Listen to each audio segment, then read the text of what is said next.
बड़ी ही प्यारी और बड़ी ही प्रैक्टिकल बात बोली गई है यार। अगर थोड़ा सा भी आप लोग इसको अंदर तक उतारोगे तो ये मान लें कि ज़िंदगी आप लोग की संवर जाएगी। बोला जा रहा है कि अगर कोई इंसान इतनी हिम्मत करता है कि अपने 1 घंटे को बर्बाद करने के बाद में उसको कुछ भी नहीं लगता है कि कोई बड़ी बात नहीं हुई है, तो वो इंसान जो है वो रियलिटी में वैल्यू क्या है इस लाइफ की वो समझता ही नहीं है। आप लोगों को ऐसा क्यों बोला जा रहा है? ये यहाँ पर इसलिए बोला जा रहा है कि जिस इंसान ने टाइम को इंपॉर्टेंस देना स्टार्ट कर दिया, जिसको पता हो कि उसके टाइम की इंपॉर्टेंस क्या है, तो आप लोगों को देखने को मिलेगा वो इंसान इस दुनिया में एक सक्सेसफुल इंसान की कैटेगरी में आप लोगों को मिलेगा। मान लीजिए किसी डॉक्टर के पास में आप लोग जाते हैं, उस डॉक्टर की जो फी है वो है मान लीजिए 1,000 रुपये। तो उसने आप लोगों से ओनली कितने मिनट बात की? जैसा 4 मिनट, 5 मिनट, मैक्सिमम 10 मिनट, इससे ज़्यादा कोई नहीं करेगा, ठीक है। और उसके आप लोग उसको 1,000 रुपये देकर आ रहे हैं। तो सोचिए कि पूरे दिन में वो 10-10 मिनट देता होगा, जितने भी टाइम वो काम करता होगा, तो उसके टाइम की वैल्यू है। इसका मतलब ये कि उसने अपने आप को उस काबिल बनाए कड़ी तपस्या से। ये इंसान तब कर पाता है जब इंसान जो है अपने टाइम को इंपॉर्टेंस देना स्टार्ट कर देता है। आज की डेट में आप लोग जहां पर हैं वहीं पर ही अगर अपना टाइम वेस्ट करना बंद कर दीजिए, अपने टाइम को ढंग से यूटिलाइज करना स्टार्ट कर दीजिए, तो ये सारी चीज़ें आप लोगों को भी देखने को मिलेंगी। पर लेकिन नॉर्मली ये चीज़ें होती नहीं है, और ये चीज़ें करने में, जो इस तरीके के पैटर्न को अपनाने में भी थोड़ा अपने आप को पुश करना पड़ता है। वो नहीं कहते कि कोई चीज़ें अगर अच्छी चीज़ें आप लोगों को अचीव करनी है तो उसको थोड़ा टाइम देना पड़ेगा, पर लेकिन सबसे पहले तो टाइम को टाइम देना पड़ेगा कि टाइम को बर्बाद नहीं करना है। ये चीज़ आप लोग को अंडरस्टैंड करनी पड़ेगी। तो ये एक छोटी सी आदत आप लोग दिमाग में डाल लीजिए कि एक एक मिनट की वैल्यू है आप लोगों की। और सबसे बड़ी बात पता है क्या है? जो टाइम अभी आप लोगों के पास में है ना, ये टाइम जो गुजर गया, अभी जो मैं शब्द भी बोल रहा हूँ, ये जो टाइम गुजरता जा रहा है, ज़िंदगी में कभी वापस नहीं आने वाला है।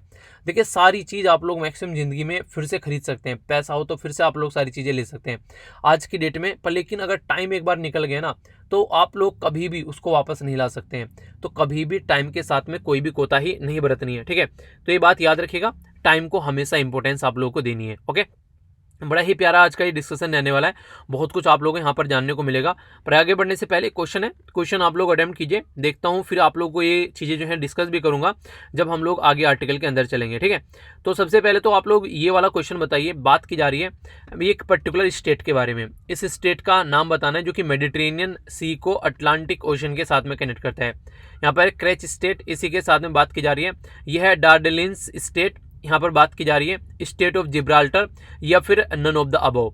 अगर इस क्वेश्चन को मैं थोड़ा सा घुमा दूं, आप लोगों के ऑप्शन सेम रहेंगे जो भी आप लोगों को देखने को मिल रहे हैं। अब बताया गया है कि यहाँ पर जो स्टेट है वो कनेक्ट करता है एजियन सी या फिर सी ऑफ मार्मा, ठीक है, ये है मारमारा। तो इन दोनों का ऑप्शन बिल्कुल इक्वल है। आप लोग देखते हैं इसके भी ऑप्शन वही है, उसके भी ऑप्शन वही है, पर लेकिन आंसर दोनों का अलग अलग है। तो दोनों क्वेश्चन को अटेम्प्ट कीजिए, बाकी इसके बारे में आप लोगों से डिस्कस भी करूंगा। एक बड़ा ही प्यारा आर्टिकल है, कई सारी बातें आप लोगों को उसके बारे में जानने को मिलने वाली है। तो पहले आइए आज के जो न्यूज़पेपर हैं उसका ओवरव्यू लेंगे और फिर इसके बाद में हम लोग आगे बढ़ेंगे। तो सबसे पहले जो यहाँ पर सबसे इंपॉर्टेंट जो बात है यहाँ पर आज की डेट में, ये है साइक्लोन के बारे में। तो साइक्लोन ताउते, ये साइक्लोन काफ़ी लार्ज स्केल पर यहाँ पर इम्पैक्ट डाल रहा है। आप लोग ये देखिए पिक्चर में क्या दिखाया जा रहा है। पिक्चर में ये दिखाया गया कि एक ट्रैक्टर की हेल्प से इस खंबे को गिरने से रुकाया जा रहा है यहाँ पर किसानों के द्वारा। रीज़न क्या है आप लोगों को पता होगा, अगर गाँव में किसी एरिया से आप लोग पर्टिकुलर एरिया से बिलोंग करते हैं, ट्रांसफार्मर हुआ करते हैं यार। ट्रांसफार्मर जल गया, पता चला 10 दिन तक 15 दिन तक ट्रांसफार्मर नहीं आया गांव में और बिजली नहीं आ रही है। ऐसा आप लोगों ने देखा होगा अक्सर। हालांकि काफ़ी ज़्यादा जगह अब चीज़ें सुधर रही हैं, पर लेकिन बहुत सारे एरिया आज भी ऐसे हैं कि एक बार ट्रांसफार्मर गया तो फिर पता चला कि पड़ोसियों के घर के वहाँ से यार उसके वहाँ पर दूसरी लाइन, दूसरी साइड से लाइन आ रही है, बिजली आ रही है, वहाँ पर अपना तार डाल लेते हैं ले जाकर। तो ये कंडीशन आप लोगों ने देखी होगी।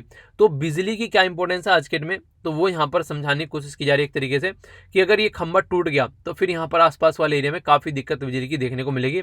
पता नहीं कब तक चीज़ें सही हो पाएंगी, क्योंकि अभी इसके साइक्लोन की वजह से पूरा जो एरिया है वो काफ़ी ज़्यादा त्रासदी में है। तो ये सिचुएशन जो है ये आज की डेट में जो झेली जा रही है, अभी रिसेंटली यहाँ पर पूरा जो वेस्टर्न घाट वाला एरिया है वहाँ पर आप लोगों को इसका काफ़ी इंपैक्ट पड़ता हुआ नजर आएगा। जैसा मैंने आप लोगों को यहाँ पर ये पिक्चर भी आप लोगों को जो दिखाई थी मैंने, हालांकि जिसमें ये दिखाया गया है कि किस तरीके से जो साइक्लोन है वो आगे बढ़ रहा है। तो उसके बारे में आप लोगों से दिखाऊंगा यहाँ पर कि क्या क्या चीज़ें अभी यहाँ पर देखने को मिल रही हैं। हालांकि इसके ऊपर एडिटोरियल भी है, तो एडिटोरियल में सारी बातें मैं डिस्कस करूंगा आप लोगों से वहां पर डिटेल में। तो ये आप लोगों को देखने को मिलेगा जो वेस्टर्न घाट वाला साइड है, यानी कि अरेबियन सी वाला जो साइड है, यहाँ पर ये साइक्लोन इंपैक्ट डालता हुआ नजर आ रहा है। तो इस तरीके से ये आगे बढ़ रहा है। तो इसके बारे में बहुत सारी चीज़ें मैं आप लोगों को बताऊंगा। अभी तो फिलहाल न्यूज़ एनालिसिस करते हैं, फिर जब एडिटोरियल डिस्कस करेंगे तो और कई सारी चीज़ें समझेंगे। एक और इंपॉर्टेंट बात यहाँ पर बोली गई, साइक्लोन का जो इम्पैक्ट है मुंबई में वो रिकॉर्ड किया गया हाईएस्ट 24 आवर के अंदर। बहुत ज़्यादा बारिश मुंबई के अंदर हो गई है।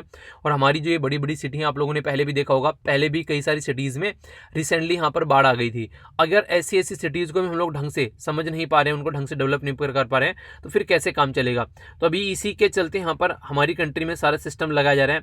आर्मी और नेवी वगैरह को भी अलर्ट कर दिया गया है, ताकि अगर कोई अनफॉर्चुनेट कंडीशन बनती है तो सिचुएशन को कंट्रोल किया जा सके। तो यानी कि एडमिनिस्ट्रेशन जो है वो काफ़ी चारों तरफ से आप लोगों को पता है जूझ ही रहा है। एक साइड में तो आप लोगों को देखने को मिलेगा कि सिचुएशन काफ़ी ज़्यादा खराब है, किस चीज़ को लेकर, कोविड-19 को।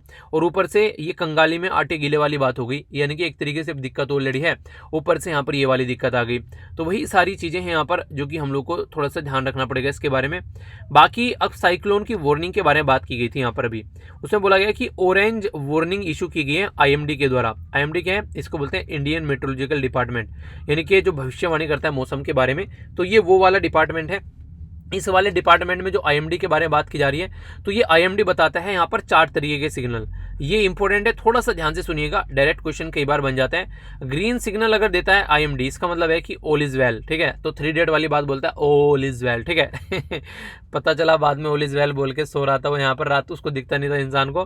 जो नहीं स्टोरी सुनाता है कि हमारा चौकीदार जो था उसको दिखता नहीं था और हमको लगा सब कुछ सही चल रहा है। आगे बात करें यहाँ पर, तो ग्रीन सिग्नल का मतलब हो गया ऑल इज वेल, यानी कोई भी दिक्कत नहीं है। येलो सिग्नल का मतलब हो गया बी अवेयर, यानी कि कुछ घटना घट सकती है, तो इसलिए आप लोग थोड़ा सा अवेयर रहिए, यानी कि एक तरीके से थोड़ा सा आप लोगों को प्रिपेयर रहना पड़ेगा। जब ऑरेंज यहाँ पर इशू कर देता है फिर अंबर, तो इसका मतलब होता है तैयार हो जाओ, अपने हथियार लेकर जैसे आएगा अटैक कर देना है। और जब रेड होता है तो इसका मतलब होता है कि यहाँ पर एक्सट्रीम बैड वेदर कंडीशन यहाँ पर हो चुकी है, ठीक है, जिसके चलते बहुत सारी चीज़ें जो है वो डिसरप्ट होने वाली हैं। तो ये 4 तरीके की आप लोगों को यहाँ पर याद रखनी है वेदर फोरकास्टिंग के बारे में। अगर कोई आप लोगों से पूछे किसके द्वारा ये कलरिंग जो इशू की जाती है, तो आईएमडी यानी कि इंडियन मेट्रोलॉजिकल डिपार्टमेंट के द्वारा इशू की जाती है, जो कि ministry of earth and science के अंडर में आता है। और यहाँ पर इसके द्वारा ग्रीन, येलो, ऑरेंज, ऑरेंज को अंबर भी बोल सकते हैं आप लोग, या फिर रेड कलर यहाँ पर इशू किया जाता है, ताकि किस तरीके से चीज़ों को लेकर चलना है, ठीक है। तो ये बेसिक इन्फॉर्मेशन भी कई बार आप लोगों से पूछ ली जाएगी, जिस तरीके से क्या कंडीशन बन रही है। तो ये छोटी छोटी सी बात नहीं, छोटी छोटी मगर मोटी बात है, शक्तिमान वाली, ये आप लोगों को थोड़ा सा पता होना चाहिए, ठीक है। आगे चलते हैं यहाँ पर, अभी कुछ बातें आप लोगों से यहाँ पर वायरस के बारे में देखने को मिलेगी। अभी ये बताया जा रहा है, जैसे हम लोग साइक्लोन के बारे में बात करते हैं, अच्छा साइक्लोन का नाम दे दिया ताइते, ठीक है, तो यहाँ पर ताउते कर गया किसी का नाम। अभी आप लोगों ने देखा होगा दुनिया भर के साइक्लोन आते हैं, तो किसी न किसी का नाम, कोई ना कोई साइक्लोन का नाम दिया जाता है। तो ये अभी जो साइक्लोन आ रहा है इसका नाम दिया गया म्यांमार के द्वारा। इसका हिंदी मीनिंग होता है छिपकली, यानी कि जो साइक्लोन का नाम है यहाँ पर ताउते, इसका मतलब होता है छिपकली। अगर बात करें म्यांमारी भाषा में, हमारी भाषा में छिपकली बोलते हैं इसको, ठीक है। तो ये पर्टिकुलर जो यहाँ पर अभी जिस तरीके से वायरस चल रहा है, तो उसी तरीके से साइक्लोन के नाम डेवलप किए जा रहे हैं, वायरस के भी नाम उसी के पैटर्न पर यहाँ पर डेवलप करने की बात की जा रही है। रीजन क्या है, कभी उसको चाइनीज वायरस बोलते हैं, कभी इंडियन स्ट्रेन बोलते हैं, तो उसकी वजह से कई सारी दिक्कत देखने को मिलती है। किसी पर्टिकुलर कंट्री के साथ में चीजें कनेक्ट हो जाती हैं, जैसे इंडियन स्ट्रेन बोला गया यहाँ पर बी, जो यहाँ पर B1617 इस तरीके से। तो कई सारे लोगों ने क्रिटिसाइज किया, यार ये चल क्या रहा है। WHO ने भी कुछ टर्म ऐसी यूज की यहाँ पर, जबकि वही WHO है जो वुहान सिटी के बारे में जब बोले थे वुहान वायरस, तो वहां पर मना कर रहा था। चाइनीज वायरस बोले तो मना कर रहा था, ठीक है। तो ये भी कंडीशन देखने को मिलती है, तो इसीलिए नेमिंग करने की बात की जा रही है साइक्लोन, इसकी जो वायरस है उसकी भी, जैसे साइक्लोन की जाती है। तो ये है इसके बारे में बेसिक इन्फॉर्मेशन। आगे अगर बात करें, ये इसके ऊपर एक छोटा सा आर्टिकल भी आप लोगों को देखने को मिलेगा। कंडीशन क्या है देखिए आज के डेट में हमारे देश में, अगर आप लोग ढंग से समझ पाएंगे। पहले जब फर्स्ट वेव आई कोरोना वायरस की, तो उस टाइम पर कोरोना वायरस जो था वो सिटीज में था, गाँव में नहीं पहुंचा था। पर लेकिन अब जो सेकंड वेव आई है, इसमें गाँव गाँव में चप्पे चप्पे पर कोरोना वायरस पहुंच चुका है। आज की डेट में हर एक गाँव में आप लोगों को 2-4 लोग जो है 1-2 दिन के बाद डेली या फिर उनकी डेथ होती हुई नजर आएगी। तो ये कंडीशन हमको देखने को मिल रही है। रीजन क्या है इसका, रीजन सीधा सीधा यही है कि आज की डेट में जिस तरीके से लोग जो है लापरवाह हो गए, उसकी वजह से सिचुएशन जो है वो खराब हो रही है, ठीक है। तो अभी जो यहाँ पर बात की जा रही है गांव वाले एरिया में, एक और इंपॉर्टेंट बात है, वहाँ पर दवाई भी हम लोग ढंग से प्रोवाइड नहीं करा पा रहे हैं, ये भी दिक्कत है। पर लेकिन एक पॉजिटिव बात यहाँ पर यह है, अगर गाँव में ये चीज़ें देखने को मिल रही है, लॉकडाउन लग गया, सब चीज़ें हो गई, वहाँ पर बहुत सारी फैसिलिटीज़ है। जैसे आप लोगों के पास में राशन कार्ड है, आप लोग राशन ले सकते हैं। सिटीज़ में सारी चीज़ें नहीं दिखती हैं, गले की दुकान मिल जाएगी, जैसे वहाँ पर आराम से आप लोग वो हर एक घपला तो करते हैं, वो एक अलग बात है। पर लेकिन फिर भी अगर मोटे मोटे तौर पर मैं आप लोगों से बात करना चाहूँ, तो इसका मतलब ये है कि सीधा सीधा कि लंबा अगर कोई ऐसा हो रखा है, जिस तरीके से बात बताई गई ना यहाँ पर, जिस तरीके से चीज़ें यहाँ पर अगर लंबे समय तक चीज़ें अगर कोई चल रही है, तो वो काफ़ी ज़्यादा माहौल क्रिएट कर देती है, वो भी खराब वाला। तो गाँव वाले और शहर वाले एरिया में ये डिफरेंस है। बाकी कुछ आप लोग को आर्टिकल देखने को मिलेगा, तो उसके आर्टिकल के बारे में हम लोग डिस्कस करेंगे, ठीक है। यहाँ पर ये ये काफ़ी इंपॉर्टेंट बात आप लोग यहाँ पर बोल सकते हैं। बात की जा रही है प्राइम मिनिस्टर मोदी साहब के बारे में। उनके द्वारा 46 जो डिस्ट्रिक्ट यानी कि 40 डिस्ट्रिक्ट के जो डीएम हैं उनसे बातें की गई और उनको गाइड किया गया किस तरीके से यहाँ पर कोविड-19 को लेकर चलना है। कुछ बातें पूछी गई, कुछ बताई गई।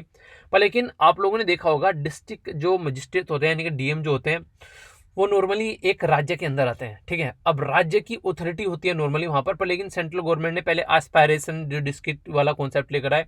अब यहाँ पर अगर सेंटर जाकर इस तरीके से इंटरफेयर करता है स्टेट के अंदर में, तो फिर यहाँ पर सोचने के लिए मजबूर हो जाता है इंसान कि आगे सिचुएशन क्या चलने वाली है, ठीक है। तो इसी के चलते यहाँ पर ये बोला जाता है कि ये फेडरल सिस्टम जो है, संघवाद का जो ढांचा जो है उसमें राज्य को काम करना चाहिए, पर लेकिन कई बार ऐसी चीजें देखने को मिलती है। चलिए जो भी है, अगर ये इस तरीके की बातें आप लोगों के माइंड में थोड़ा रहेंगी और कल को कोई पूछने लगे तो आप लोग का माइंड प्रिपेयर रहेगा, एकदम ये नहीं लगेगा यार क्या बोल दिया और क्या हो गया एकदम, ठीक है। तो वो वाली चीजें नहीं होनी चाहिए। आगे चलते हैं। यहाँ पर 90% ऑफ इंडिया जो स्टिल एट द जो रिस्क है, यहाँ पर वोन हेल्थ मिनिस्ट्री के द्वारा बोला गया कि 98% इंडियन जो है अभी हेल्थ रिस्क की कैटेगरी में है, ठीक है। तो यानी कि अभी चीज़ें सुधरी नहीं है, हम लोगों को सुधर जाना चाहिए वरना दिक्कतें हो जाएंगी। आप अभी यहाँ पर हाईएस्ट नंबर ऑफ जो लोगों की डेथ हुई यानी कि जान गई, और इसी के साथ में जो यहाँ पर अगर बात करें यहाँ पर जो केसेस आए, केसेस हालांकि थोड़े कम है, ये अच्छी बात आप लोग बोल सकते हैं। केसेस यहाँ पर 2,62,000 के करीब देखने को मिले, पर नंबर ऑफ डेथ हो गई वो काफ़ी ज़्यादा हो गई, ठीक है। तो ये इसके चलते अभी देखते हैं कब तक चीज़ें कंट्रोल कर पाती है। अभी यहाँ पर सीरम इंस्टीट्यूट ऑफ इंडिया जो कि पुणे के अंदर है, उसके द्वारा ये बोला जा रहा है यार देखो कुछ भी हो जाए हम लोग अपनी कंट्री के लोगों को प्रायोरिटी देंगे, ऐसा नहीं है कि हम लोग किसी और को ले जाकर दवाई भेज देंगे। अब कितनी करनी और कथनी में क्या डिफरेंस है ये तो देखिए अंदर की बात है, इसके बारे में कुछ नहीं बोल सकते। पर हाँ ये है कि पब्लिक में अगर ऐसी स्टेटमेंट दी है तो कुछ तो वैल्यू रखता होगा, कुछ तो फायदा देखने को मिलेगा। अगर जो भी फायदा होगा वो आप लोग को आगे देखने को मिल ही जाएगा, ठीक है। तो बेसिक चीजें हैं यहाँ पर जिसके बारे में हल्का सा आइडिया रख सकते हैं। बाकी एक और छोटी न्यूज़ है यहाँ पर, ये ओलंपियन जो सुशील कुमार के ऊपर जो अभी केस चल रहा है जिसके चलते यहाँ पर ये अभी लापता है। अभी यहाँ पर हम लोगों ने कल भी देखा था इनके ऊपर, अभी बोला गया है कि एक प्राइज रख दिया गया है कि 1 लाख रुपए मिलेंगे जो भी इनके बारे में बताएगा। फिलहाल अभी यहाँ पर अप्लाई किया गया है कि एंटीसिपेटरी बेल के लिए। एंटीसिपेटरी बेल क्या होती है ये कॉन्सेप्ट के बारे में आप लोगों को पता होना चाहिए। बेसिकली किसी पर्टिकुलर पर्सन के द्वारा जेल में जाने से पहले ही ये गुहार लगा देना कि मुझे जो है जेल में नहीं जाना है, पहले ही बेल ले लेना। इसका मतलब ये होता है कि कई बार क्या होता है, कई बार कई सारे इंसानों को झूठे केस में फंसा दिया जाता है। तो कई सारी जो पर्सनैलिटी होती हैं तो उनकी इज्जत बेकार ना हो, उनकी जो मार्केट में जो वैल्यू है वो ना डाउन हो, तो उनको कई बार जेल में नहीं जाने देते, उनसे पहले उसको बेल मिल जाती है और फिर केस चलता रहता है। तो ये नॉर्मली जो प्रोविजन यहाँ पर देखने को मिलता है, तो ये क्रिमिनल जो प्रोसीजर कोड है हमारी कंट्री का, उसका सेक्शन 438 यानी कि 438 के अंदर आप लोगों को यहाँ पर देखने को मिलेगा। और ये रिकमेंड जो किया गया था ऐसा कुछ होना चाहिए। तो यहाँ पर लॉ कमीशन जो इंडिया है उसके द्वारा जो 41वीं रिपोर्ट थी उसमें रिकमेंड किया गया था कि ऐसा भी कुछ होना चाहिए, ताकि जो लोगों के खिलाफ कई बार झूठे आरोप लगा दिए जाते हैं फिर वो जेल में जाते हैं तो दिक्कतें देखने को मिलती हैं, तो उससे लोगों को बचाया जा सके, ठीक है। तो ये यहाँ पर एक बेसिक न्यूज़ है यहाँ पर। बाकी गाजा स्ट्रिप में जो चल रहा है वो तो आप लोगों को पता ही है, मतलब कितनी ज़्यादा त्राहिमाम वहाँ पे हो रखा है। इजराइल और पैलेस्तीन के बीच में जो रस्साकशी चल रही है, तो यार देखो इसके लिए तो क्या बोला जाए, बस जल्दी से शांति हो जाए और कुछ नहीं। बाकी सीबीएसई जो है उसके द्वारा एक्सटेंड कर दी गई डेडलाइन फॉर जो क्लास 10th के रिजल्ट की बात की जा रही थी, ठीक है। तो रिजल्ट जो है यहाँ पर ये बोला जा रहा है कि जून कर दी गई यहाँ पर, ठीक है। तो यहाँ पर जो अभी यहाँ पर बोला जा रहा है कि जो सीबीआई के द्वारा एक्सटेंड की गई डेडलाइन जो शेड्यूल थी यहाँ पर ये रिजल्ट के लिए 30 जून, ठीक है। तो अभी इसमें चेंज किया गया। देखिए एग्जाम तो हो ही नहीं रहे हैं, तो देखते हैं क्या चीज़ें यहाँ पर हो पाती है। अभी फिलहाल रिजल्ट जो है किस बेस पर ये देंगे वो बताया था इन्होंने, एक फॉर्मूला ईजाद किया था कि देखें किस तरीके से कुछ इस परफॉर्मेंस देखी जाएगी बच्चों की क्लास में, लास्ट ईयर की परफॉर्मेंस कैसी है, उसके बाद पे जो भी उसने लास्ट में जो 2-3 पेपर दिए हैं अभी कुछ दिनों जब स्कूल खुले थे उसमें कुछ परफॉर्मेंस देखी जाएगी। तो वही सब चीज़ें चल रही हैं, तो देखते हैं कैसे यहाँ पर आगे एजुकेशन सिस्टम को आगे लेकर चल पाते हैं। आगे बात करें यहाँ पर तो 13th के करीब जो आईपीएस है यहाँ पर 13 आईपीएस जो हैं उनको कंपलसरी रिटायरमेंट दे दिया गया है। देखिए अगर बात की जाए तो कई बार आप लोगों को ये कंडीशन देखने को मिलेगी कि कई सारे जो ऑफिसर्स होते हैं वो करप्ट प्रैक्टिस में संलिप्त पाए जाते हैं, कई सारी ऐसी चीज़ें देखने को मिलती है। तो जो आईपीएस होते हैं मिनिस्ट्री ऑफ होम अफेयर के अंडर में आते हैं, तो यहाँ पर इनको डिसमिस कर दिया जाता है कई बार अगर कोई ऐसी कंडीशन देखने को मिलती है। अभी आप लोगों ने देखा ऐसे भी केस निकल के आए, मैंने आप लोगों को बताया भी था एक पर्टिकुलर आर्टिकल जिसमें अभी महाराष्ट्र के ऑफिसर को डिसमिस किया गया था, जम्मू एंड कश्मीर में टीचर को डिसमिस किया गया था। याद है वो आर्टिकल बताइएगा, 3 है स्टार्टिंग में और बाकी के 2 शब्द क्या हैं उस आर्टिकल को बताइए। आर्टिकल सारे नहीं रटने पर लेकिन इतने आर्टिकल आप लोगों को पता होने चाहिए जो न्यूज़ में है, उनके बारे में कोई कंफ्यूजन आप लोगों के माइंड में नहीं होना चाहिए, ठीक है। आगे बात करते हैं, कांग्रेस एमएलए के द्वारा रिजाइन कर दिए गए यहाँ पर ये राजस्थान हाउस से। तो यहाँ पर अभी फिलहाल जो है आप लोगों को पता है राजस्थान का जो बेसिकली मुद्दा है वो दो पार्ट में तो वैसे ही डिवाइड रहता है। एक साइड में तो आप लोगों को देखने को मिलेंगे ये क्या नाम है पायलट साहब हैं, और दूसरी साइड में जो उनके जो चीफ मिनिस्टर हैं उनके बीच में रस्साकशी चल रही थी। तो ये पायलट साहब के खेमे का इंसान था जिसके द्वारा यहाँ पर अभी रिजिग्नेशन दिया गया है। तो शांति बनाए रखना ज़्यादा बेटर है यहाँ पर, बाकी तो सब चीज़ें चलती रहती हैं। तो ये एक ओवरव्यू हो गया। बाकी अब एडिटोरियल हम लोग देखेंगे। एडिटोरियल काफ़ी इंपॉर्टेंट है, एक एक कर यहाँ पर समझेंगे। गांव वाले एरिया में क्या कंडीशन चल रही है आज के डेट में, ये काफ़ी प्यारा आर्टिकल है, इसको हम लोग डिटेल में समझेंगे। क्रीमिया वाला जो इशू है आप लोगों को अच्छे से समझ में आएगा क्या यहाँ पर ये किया जा रहा है, तो उसको हम लोग अच्छे से अंडरस्टैंड कर पाएंगे। ठीक है, बाकी की अगर बात की जाए और आर्टिकल जो हैं इनके बारे में जो ओवरव्यू मैं आप लोगों को दूंगा, और भी कई सारे इंपॉर्टेंट आर्टिकल हैं, इनको भी हम लोग देखेंगे। एक साइक्लोन के बारे में आप लोगों को यहाँ पर देखने को मिलेगा, तो उसको समझेंगे क्या क्या कंडीशन है। और एक आर्टिकल प्लाज्मा थेरेपी के बारे में। प्लाज्मा थेरेपी अगर आप लोग थोड़े लंबे समय से मेरे साथ में कनेक्ट है, प्लाज्मा थेरेपी के बारे में हम लोगों ने डिस्कस भी किया था। अभी फिलहाल ये न्यूज़ में किस लिए इसको भी हम लोग समझेंगे, एक नया और मुद्दा देखने को मिल रहा है। एक आर्टिकल के देखिए कोई टर्म होते हैं ना उसके बारे में आप लोग अगर इन्फॉर्मेशन मिल जाए तो अच्छा रहता है। ठीक है, तो एक ओवरव्यू यहाँ पर इसके बारे में देखेंगे। बाकी यहाँ पर तो किस तरीके से जो पेंडेमिक है वो फैल रहा है फिलहाल अभी, ठीक है, फ्यूचर में अगर कोई वेव आती है उससे कैसे बचना है, वही सारी बातें हैं कि prevention is better than cure. चीज़ों को पहले से ज़्यादा वैक्सीनेट करना पड़ेगा, टेस्ट ज़्यादा करना पड़ेगा, अच्छी खासी इंफ्रास्ट्रक्चर क्रिएट करनी पड़ेगी। जो लोग जिनके पास में व्यापार नहीं, कोई काम नहीं है, उनको थोड़ा सा हेल्प करनी पड़ेगी ताकि वो घर से बाहर न निकले ज़्यादा चीज़ों के लिए। तो वो सारी बातें यहाँ पर बोली गई है।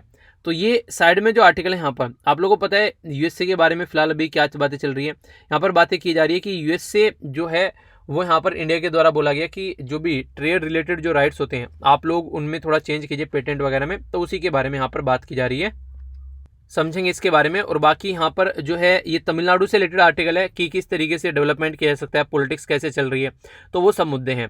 ये थोड़ा सा एक क्रिटिकल आप लोगों को कार्टून आज का देखने को मिलेगा। बोला जा रहा है कि काऊ का जो यूरिन है उससे कोविड-19 ठीक किया जा सकता है, और जो ब्रिलियंट आइडियाज़ हैं उसके लिए आप लोग गाय का गोबर खा सकते हैं।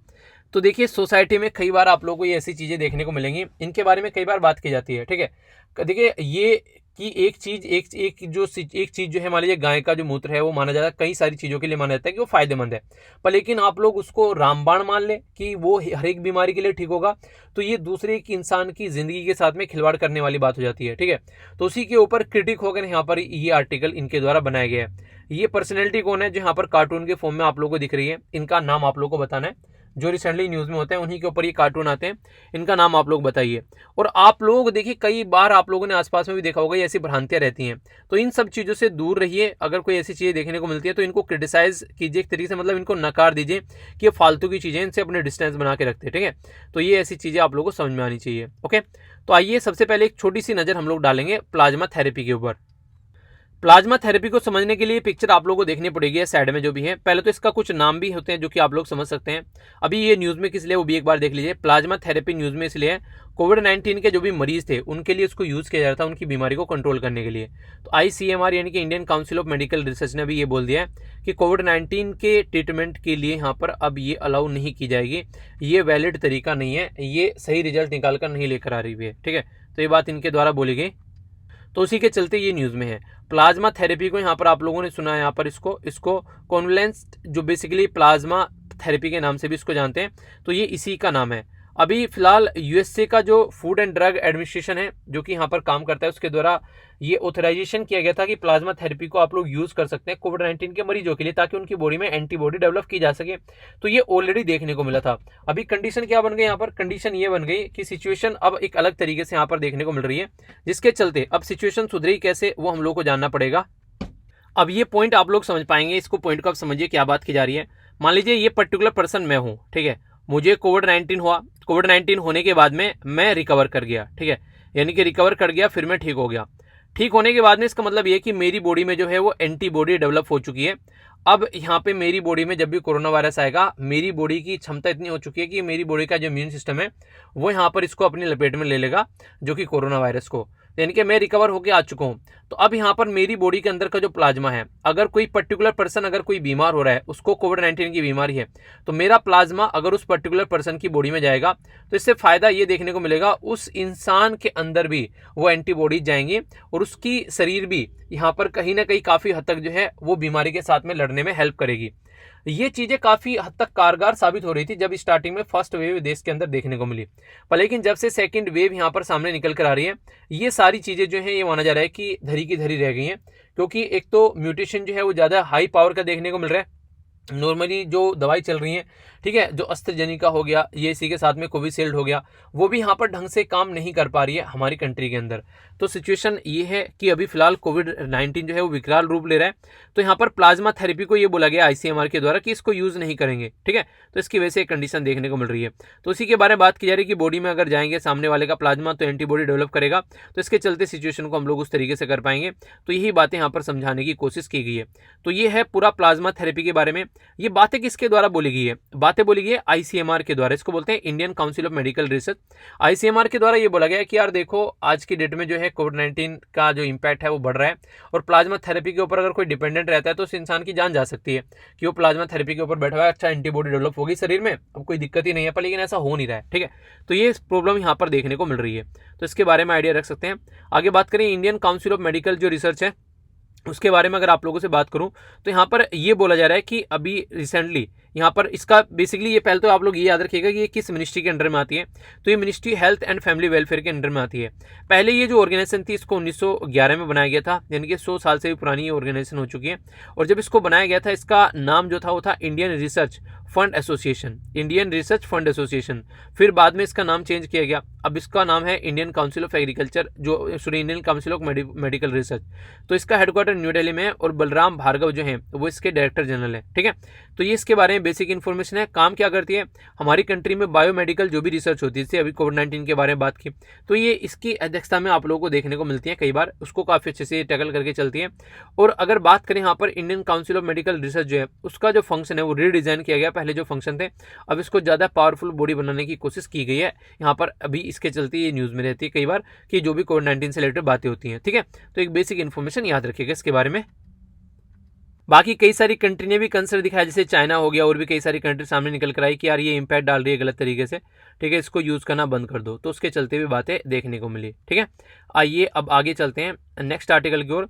ये आर्टिकल थोड़ा ध्यान से सुनिएगा, एक इंपॉर्टेंट आर्टिकल आप लोग इसको बोल सकते हैं, जो बात करेगा यहाँ पर यूक्रेन के बारे में। पर लेकिन पहले आप लोगों को समझना पड़ेगा लोकेशन कहाँ पर है।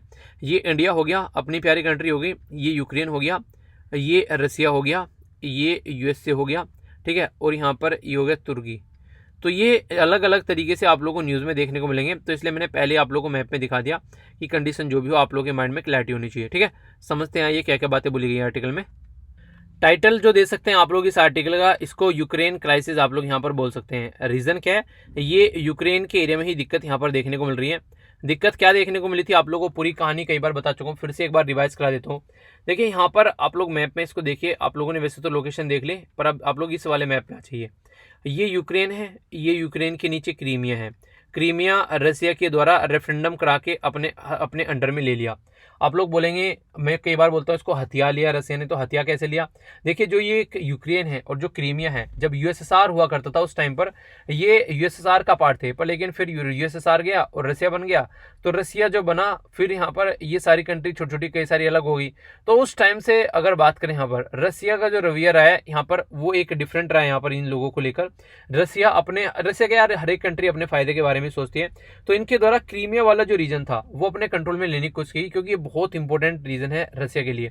रसिया के मैक्सिमम जो सी पोर्ट हैं वो जमे रहते हैं सर्दियों में, वहाँ पर आप लोगों को बर्फ जमी हुई मिलेगी। पर लेकिन जो ये पर्टिकुलर है यहाँ पर, जो क्रीमिया वाले आसपास जो यहाँ पर खासकर ब्लैक सी वाला है, ये इनके लिए ये 12 महीने चलता रहता है। तो इसके चलते एक इनके मन में कॉन्फिडेंस रहता है, अच्छा चलो यार ये सही है, ये चलता रहेगा। तो ये अपने कंट्रोल में लिया गया इनके द्वारा, वरना ये सारी चीज़ें क्रीमिया के कंट्रोल में होकर थी।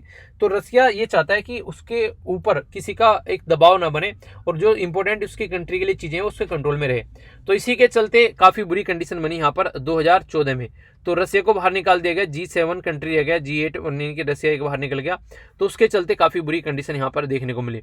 अभी फिलहाल जो है रसिया ने आसपास वाले रीजन में काफ़ी लार्ज स्केल पर जो मिलिट्री वगैरह है, जो आर्मी वगैरह है, वो भी डिप्लॉय कर दी यहाँ पर। तो इसके चलते भी कई बार बातें की जाती है कि यार ये क्या चल रहा है, ठीक है, तो वो भी कंडीशन है।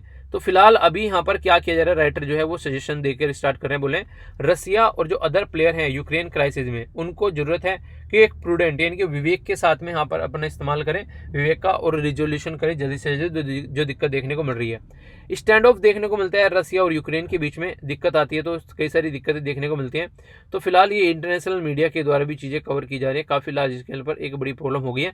तो यहाँ पर अगर बात करें तो बोला ये जा रहा है कि देखिए अगर जो जियो पॉलिटिक्स है उसमें इनडायरेक्ट और डायरेक्ट वे में इन्वॉल्व कौन कौन है, यूएसए है, तुर्की है, और यहाँ पर इसी के साथ में नॉर्थ अटलांटिक जो ट्रीटी है यहाँ पर ये, ठीक है, जो नॉर्थ अटलांटिक ट्रीटी ऑर्गेनाइजेशन जिसको नेटो बोलते हैं, वो भी न्यूज़ में। नेटो क्या न्यूज़ में, क्योंकि अभी रिसेंटली इसके बारे में ये बोला गया है कि यूक्रेन के द्वारा नेटो ज्वाइन करने की बात की जा रही है। अगर यूक्रेन जो है वो नेटो को ज्वाइन कर लेता है तो सबसे बड़ी दिक्कत ये देखने को मिलेगी कि कल को रसिया अगर कोई भी अटैक करता है यूक्रेन के ऊपर तो सारे नेटो मेंबर सामने आएंगे निकलकर, और यूक्रेन को उसको रसिया को उसका खामियाजा भुगतना पड़ेगा, ठीक है। तो ये सिचुएशन है यहाँ पर, तो इसके बारे में बात की जा रही है। अगर आगे बात करें यहाँ पर उसमें क्या क्या बात की जा रही है, जो यूक्रेन और जो यहाँ पर जो रसिया है उसके बारे में अगर बात की जाए तो यहाँ पर 2014 के बारे में मैंने आप लोगों को बताया था, ठीक है, तब से दिक्कत देखने को मिल रही है। इलीगल अनेक्स किया गया क्रीमिया का यहाँ पर किसके द्वारा, रसिया के द्वारा, वहाँ पर अपनी दादागिरी दिखा रहा है रसिया। तो इसके चलते एक हॉस्टाइल इन्वायरमेंट यहाँ पर बन गया है। पर लेकिन अब उसको समझ जाना चाहिए रसिया को कि यार रिटर्न तो देखिए बच्चा करना ही पड़ेगा, क्योंकि एक तरीके से जो इसका उन्हें होता है कि एक बच्चा है एक तरीके से इसका यहाँ पर ये क्रीमिया, ठीक है, अगर इसको रिटर्न नहीं करेंगे तो यहाँ पर कैसे काम चलेगा, ठीक है। तो दिक्कत ये बनती है कि देखिए अगर आज के डेट में कोई एक दादागिरी दिखा रही है कोई पर्टिकुलर कंट्री, और वो कंट्री अगर किसी की इस तरीके से किसी के छोटे छोटे पार्ट है, जैसे चाइना करता है ना, किसी का बच्चा उठा के ले गए, ठीक है, तो ये अगर ऐसे करेंगे तो कैसे काम चलेगा। अब पता चला जो छोटी कंट्री है वो कल को चलकर किसी ताकतवर कंट्री के साथ में मिल गई, और फिर आपकी हिम्मत नहीं होगी बोलने की। अगर नेटो को ये ज्वाइन कर लेता है तो फिर रसिया क्या करेगा, नेटो बनाया इसलिए गया था ताकि यूएसएसआर को टैकल किया जा सके उस टाइम पर। अब ये सोचने वाला मुद्दा हो जाता है, तो अपने आप से दूर करने वाली बात होगी, वरना मिलकर काम करें, आराम से बात करें, जो भी कंडीशन है उसको सुधार लें, तो ये चीज़ें एक अलग ही माहौल क्रिएट कर देती हैं। अभी अप्रैल 2021 में मॉस्को यानी कि रसिया के द्वारा बहुत सारे जो ट्रूप्स हैं वो यहाँ पर ला दिए गए यूक्रेन के जो ईस्टर्न बॉर्डर पर हैं, ठीक है। तो ब्लैक सी वाला रीजन, क्रीमिया वाला रीजन, यहाँ पर काफ़ी ज़्यादा दिक्कतें देखने को मिलती हैं। अब यूएसए की जो नेटो है वो भी इंटरेस्ट ले रही है, क्योंकि डोनाल्ड ट्रंप साहब तो ज़्यादा इंटरेस्ट इन चीज़ों में लेते नहीं थे। डोनाल्ड ट्रंप जो है हमेशा जो इंटरेस्ट लेते थे वो यहाँ पर वो दिखाते थे कि यहाँ पर एक तरीके से जो उनके फायदे के बारे में बात करेंगे, उनके बारे में बात करेंगे, वरना वो बात नहीं करेंगे। पर लेकिन जो बाइडेन का जो रवैया वो थोड़ा सा डिफरेंट देखने को मिलेगा। ये ह्यूमन राइट के बारे में बात कर लेते हैं ताकि सिचुएशन को नॉर्मल रखा जा सके। अप्रैल 13 2021 में यहाँ पर नेटो के जो सेक्रेटरी हैं उनके द्वारा इन्वाइट किया गया यूक्रेन को, ताकि सिचुएशन को समझा जा सके, उनको समझा जा सके कि भैया ये मेंबर हैं, ऐसे ऐसे चीज़ें हैं, ये यहाँ पर काम करते हैं, और ज़्यादा आपको अपने पैजामे से बाहर नहीं जाना है, यहाँ पर आप लोगों को भी इसके हिसाब से ही चलना पड़ेगा। तो वो सब चीज़ देखने को मिली। पर लेकिन जो बातें की गई उसमें सामने कई सारी और चीज़ें निकल कर आई कि देखिए सबसे बड़ी बात जो है रसिया की, तो रसिया जो है एक तरीके से अनजस्टिफाइड चीज़ें कर रहा है, अनएक्सप्लेन्ड चीज़ें कर रहा है, और ये डीपली कंसर्न है। अगर इस तरीके की हरकतें करोगे तो कल को चल के यहाँ पर झड़प देखने को मिल सकती है कई सारी कंट्री के बीच में, तो दिक्कतें आ सकती है। तो नेटो जो है वो कंटिन्यू प्रोवाइड करेगा सिग्निफिकेंस रोल पॉलिटिकल अगर बात करें, वरना ऐसा माना गया था नेटो को, जैसे नेम क्या था, इसको बोलते थे नॉन, जो एक तरीके से NAM, ठीक है, नाम नहीं है, कई बार आप लोगों के माइंड में कंफ्यूजन हो जाता है, ठीक है, तो उसको बोलते हैं नॉन अलाइंग मूवमेंट, किसी के साथ में मिलना नहीं है। तो ये उस टाइम पर बनाया गया था जब कोल्ड वॉर चल रही थी, ताकि ना तो यूएसआर के अंडर में आए ना यूएसआर के अंडर में आए, हम इंडिपेंडेंट हो गए, ठीक है। अभी फिलहाल अगर बात की जाए तो यहाँ पर जो इसके जो नेटो है ये एक पुलिसिंग ऑर्गेनाइजेशन है जो यहाँ पर अभी देखने को मिलती है, ठीक है। तो इंपॉर्टेंट बात यहाँ पर ये है, तो यूक्रेन अगर यहाँ पर अभी ऐड हो जाता है तो फिर रसिया के हाथ बन जाएंगे और फिर कोई कंडीशन देखने को नहीं मिलेगी। वैसे शांति रहे तो ज़्यादा अच्छी बात है यहाँ पर, क्योंकि अभी ऑलरेडी इसराइल वाला इशू चल ही रहा है, एक और नया थाली में नया मुद्दा आ जाएगा तो ये गलत चीज़ हो जाएगी, ठीक है। यूक्रेन के जो प्रेसिडेंट हैं जिनका नाम है यहाँ पर वोल्दोस्मिक जो जेलेंस्की है, उनके द्वारा अभी रिसेंटली अपॉर्चुनिटी बोली गई यहाँ पर नेटो के मेंबर के द्वारा अर्ज किया गया यहाँ पर कि इस क्राइसिस से आप भी बाहर निकाल सकते हो और हमको अपना मेंबर बना लो, यानी कि ये मिलकर काम करने के लिए तैयार है। यूएसए के एडमिनिस्ट्रेशन के अंदर ये सारी चीज़ें आप लोगों को देखने को मिलेगी। नेटो का मेंबर अगर बन जाता है तो फिर यहाँ पर फिर कोई भी अगर एक कर हाथ लगाता है तो फिर वही होता है कि अगर तुमने इनको हाथ लगाया तो ये समझना बाहुबली की तलवार को हाथ लगा लिया, यानी कि अगर एक को भी हाथ लगाया तो फिर सारे के सारे मेंबर उसके ऊपर टूटेंगे। तो ये सिचुएशन को नॉर्मल करने की ज़रूरत है। पता चला कंडीशन और ज़्यादा ख़राब होगी। तो इंडिपेंडेंट, सोवरेन और टेम्परेरी, तो अगर इस तरह की चीज़ें को अपनाई किया जाए तो ये चीज़ें हमेशा सही डायरेक्शन में चलती है और सही फ़ायदा भी करती हैं। ये तो हम लोगों ने रसिया वाला एंगल देखा, आप लोगों को यहाँ पर तुर्की वाला भी एंगल देखने को मिलेगा। तुर्की जो है वो भी यूक्रेन को सपोर्ट करता है। अभी 10th एनिवर्सरी सेलिब्रेट की गई यहाँ पर, तो तुर्की के जो एर्दोगन साहब हैं वो भी यहाँ पर यूक्रेन को सपोर्ट करने पर, लेकिन एक कंडीशन और है यहाँ पर, याद रखेगा। अभी रसिया से S-400 सिस्टम खरीदा गया, किसके द्वारा? तुर्की के द्वारा। तो कई बार ये भी बोला जाता है तुर्की जो है वो नेटो मेंबर होते हुए भी यहाँ से बाहर निकलेगा, और बाहर निकलने के बाद में यहाँ पर अपने हिसाब से चीज़ों को लेकर चलेगा कि इसको क्या करना है। तो ये भी कई सारी बातें हैं, अभी इस तरह की चीज़ें भी देखने को मिलती है, क्योंकि आप लोगों को पता है ईरान, चाइना, रसिया ये एक अलग खेमे में जा रहे हैं और अच्छी खासी GDP बना रहे हैं। तो उसी के चलते ये न्यूज़ में आ जाता है। पीसफुल रिजोल्यूशन इन सब चीज़ों का होना चाहिए ताकि सिचुएशन को कंट्रोल किया जा सके। उसी के साथ में जो सपोर्ट होना चाहिए ग्लोबल कम्युनिटी का, ठीक है। तो ये कुछ बेसिक इन्फॉर्मेशन होगी इसके बारे में। बाकी ये वाला मैप जो है ये आप लोग जरूर याद रखेगा, और वैसे भी आप लोग डायरेक्ट भी जाकर सर्च कर सकते हैं आप लोग बेसिकली गूगल के अंदर, अगर कोई भी डाउट रहता है तो, ठीक है। बाकी यहाँ पर साइक्लोन के बारे में बात की जा रही है, तो आप लोगों को पता ही है साइक्लोन ने हमारी कंट्री में क्या त्रासदी फैला रखी है हर जगह, तो उसके बारे में हम लोगों ने अभी डिस्कस भी किया थोड़ा सा।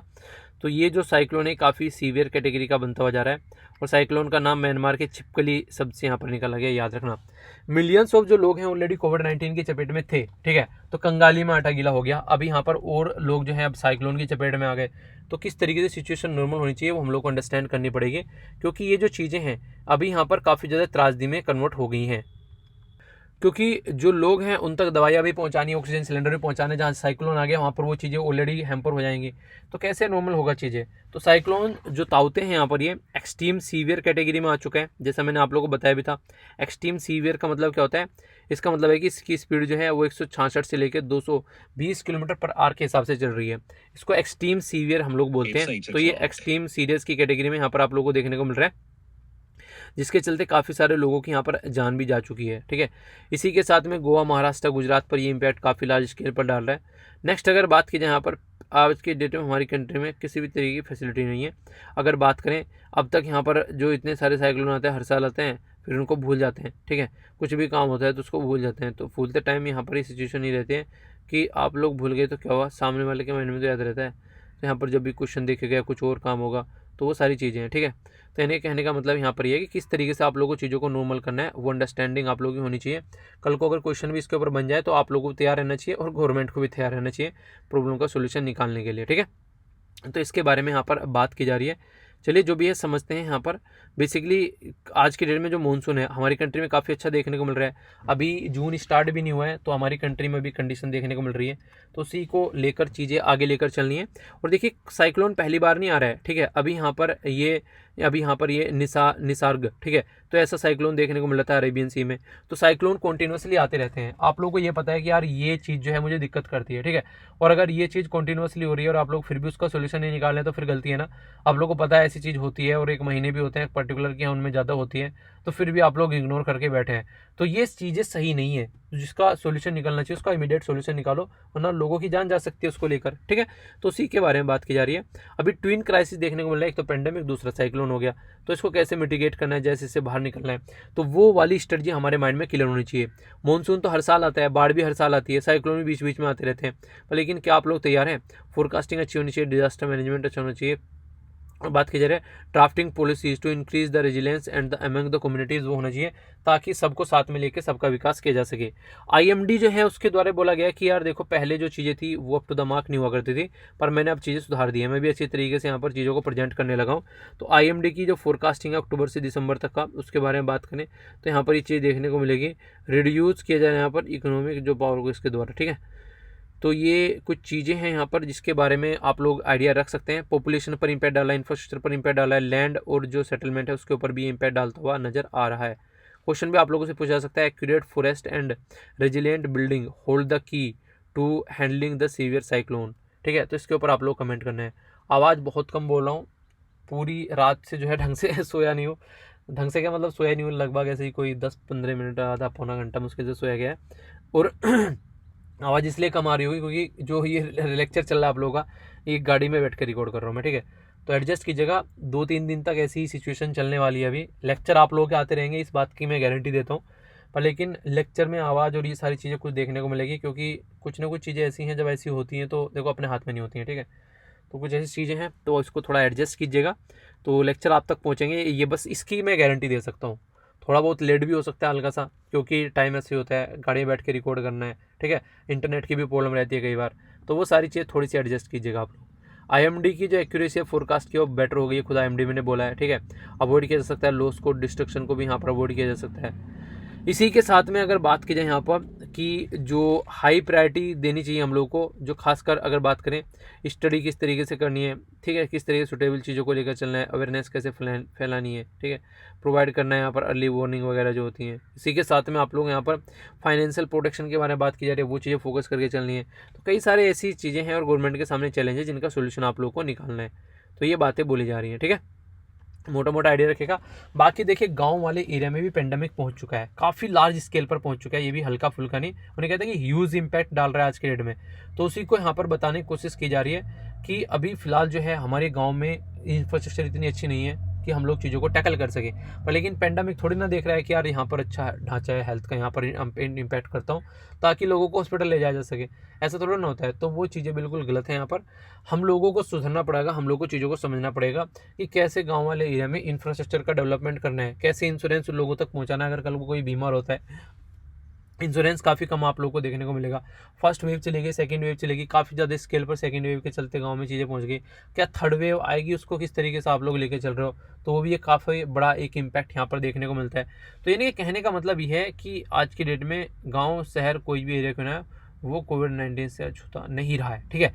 तो इसलिए चीज़ों का सोल्यूशन निकाला जाए और जल्दी से जल्दी और इस प्रॉब्लम को निपटाया जाए। अभी एक रतन टाटा साहब के बारे में बात न्यूज़ हो रही थी कि उन्होंने बोला है कि कोविड-19 ठीक करो, चाहे जितना पैसा लग जाए मेरा, जो मैंने कमाया मुझे कोई दिक्कत नहीं है। कोविड-19 जो है वो आप लोगों को ठीक करना चाहिए, ठीक है। तो उसके बारे में भी कई सारी न्यूज़ थे, भी वायरल हो रही थी। बाकी जो भी है तो हल्का सा आइडिया आप लोग रख सकते हैं, ओके। तो ये थी इसके बारे में इन्फॉर्मेशन। बाकी जो एक क्वेश्चन थे यहाँ पर बात की जा रही है स्टेट ऑफ जो स्टेट्स हैं यहाँ पर, इसके बारे में बात की जा रही है, ठीक है। तो ये एजीएन जो यहाँ पर एनजीएन सी और इसी के साथ में सी ऑफ मारमरा, ठीक है। तो कोई कौन कनेक्ट करते हैं यहाँ पर, तो ये आप लोगों के सामने यहाँ पर इसका नाम है दार्डेनेल्स, ठीक है। तो यहाँ पर आप लोगों को देखने को मिलेगा कनेक्ट करता हुआ इनको नजर आता है। आगे वाला जो क्वेश्चन था उसमें मैंने आप लोगों से पूछा था कि कौन सा यहाँ पर ये कनेक्ट करता है मेडिटेरियन से यहाँ पर आज के डेट में जहाँ पर अटलांटिक ओशन के साथ में, ठीक है।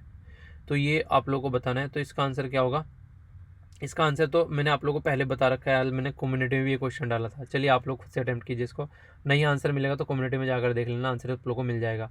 यानी कि रिवीजन करते रहिए, बहुत कम बच्चे जो हैं प्रॉपर वे में सही आंसर देते हैं, बताने के बाद भी गलत आंसर देते हैं। तो ये क्या करना चाह रहे हो वो मेरी समझ में नहीं आता है। चलिए जो भी है, पर लेकिन चीज़ों को थोड़ा सुधारिए, ठीक है।